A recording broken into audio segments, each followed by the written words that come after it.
नमस्कार विद्यार्थी बच्चों। आज मैं लेके आई हूँ कक्षा 11वीं की हिंदी पाठ्य पुस्तक युवक भारती से पाठ 6। इस पाठ का नाम है बच्चों कलम का सिपाही। बच्चों, इस पाठ के लेखक हैं डॉक्टर सुनील केशव देवधर जी। तो चलिए सबसे पहले इनके बारे में थोड़ा सा जान लेते हैं। डॉक्टर सुनील केशव देवधर जी बहुमुखी प्रतिभा के साहित्य की विधाओं के साथ साथ राजभाषा एवं कार्यलीन हिंदी भाषा को विभिन्न विधाओं में लेखन कार्य इन्होंने किया है और निवेदन शैली किसी भी समारोह को इन्होंने सजीव बनाया है। और इनकी मोहन से महात्मा रचना जो है महाराष्ट्र राज्य हिंदी साहित्य अकादमी द्वारा पुरस्कृत रचना है। बच्चों, इनके कुछ प्रमुख कृतियां हैं वो इस तरह से हैं। मत खींचो अंतर रेखाएं कविता संग्रह है इनकी, और मोहन से महात्मा जैसे बताया, और आकाश में घूमते शब्द ये इनका रूपक संग्रह है, और संवाद अभिशेष है, और संवादों के आईने में ये इनका साक्षात्कार आदि है। बच्चों, कलम का सिपाही एक प्रेमचंद पर केंद्रित रेडियो रूपक है। तो रेडियो रूपक एक विशेष विधा होती है जिसका विकास नाटक के रूप में किया जाता है, नाटक से होता है, और ये दृश्य अदृश्य जो जगत के किसी भी विषय वस्तु या घटना पर नाटक लिखा जाता है, निरूपक लिखा जाता है, और इसके प्रस्तुतिकरण का जो ढंग होता है सहज होता है, प्रभावी और संवादात्मक और मतलब इंटरेक्टिव होता है, और इसके विकास की जो वास्तविकता को उजागर करते हुए यहाँ पर जनमानस को मतलब लोगों को इन गतिविधियों में सहयोगी बनने की प्रेरणा देना ही रेडियो रूपक का मुख्य उद्देश्य यहाँ पर होता है।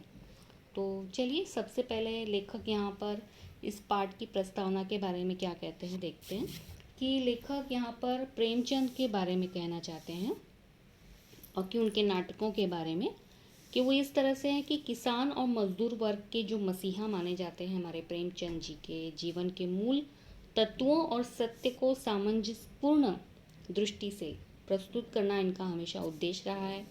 लेखक ने यहाँ साहित्यकार प्रेमचंद जी के जो व्यक्तित्व और कृतित्व यानी उनकी जो क्रिएटिविटी को रोचक ढंग से यहाँ पर प्रस्तुत किया है।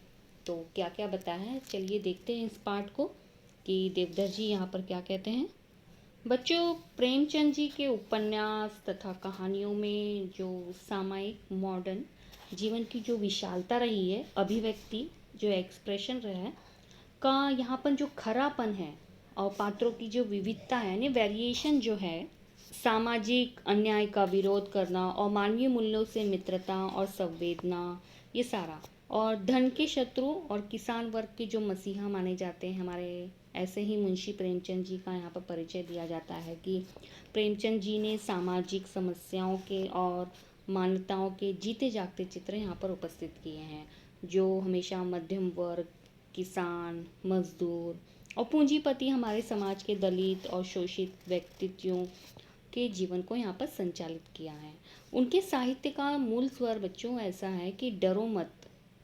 उन्होंने युग को जूझना और लड़ना सिखाया है समाज को, और उन्होंने कहा है कि मानव जीवन से जुड़े जितने भी लेख हैं युग जीवी और युगांतर तक मानव संगी दिखाई पड़ते हैं।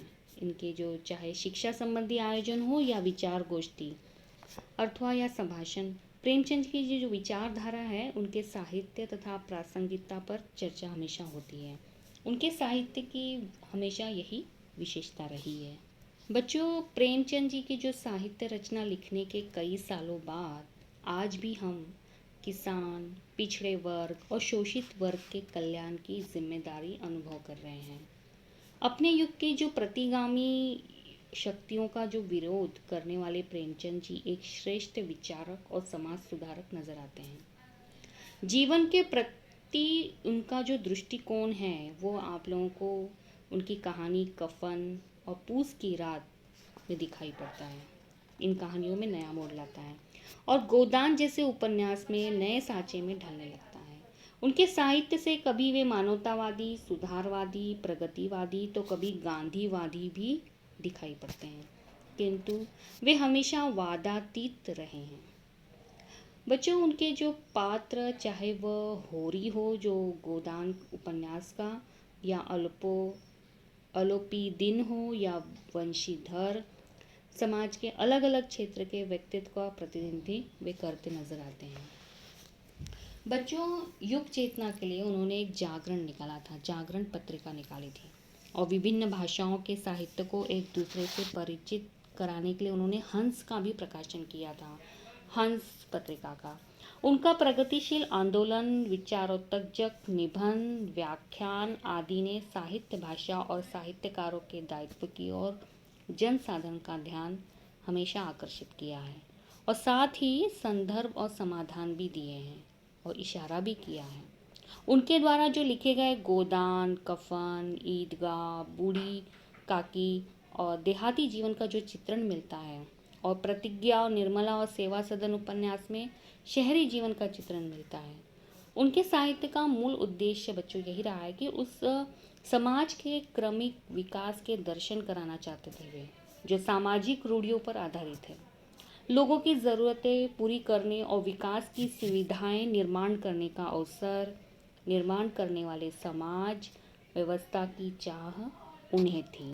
बच्चों, न कि सिर्फ प्रेमचंद जी का साहित्य ही कालजयी नहीं है, बल्कि वे स्वयं भी कालजयी हैं।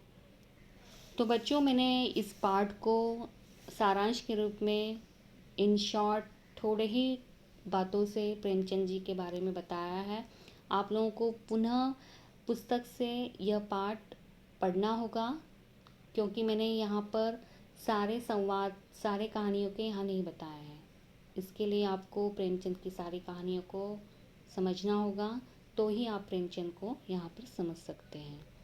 मैंने यहाँ पर इस पाठ को सारांश के तौर में प्रेमचंद के बारे में बताया गया है। तो ये पाठ आप लोगों को कलम का सिपाही उन्हें क्यों कहा गया है, ये आपको समझ में आ ही गया होगा। तो चलिए चलते हैं अपनी नई वीडियो के साथ, फिर मिलेंगे। तब तक के लिए धन्यवाद।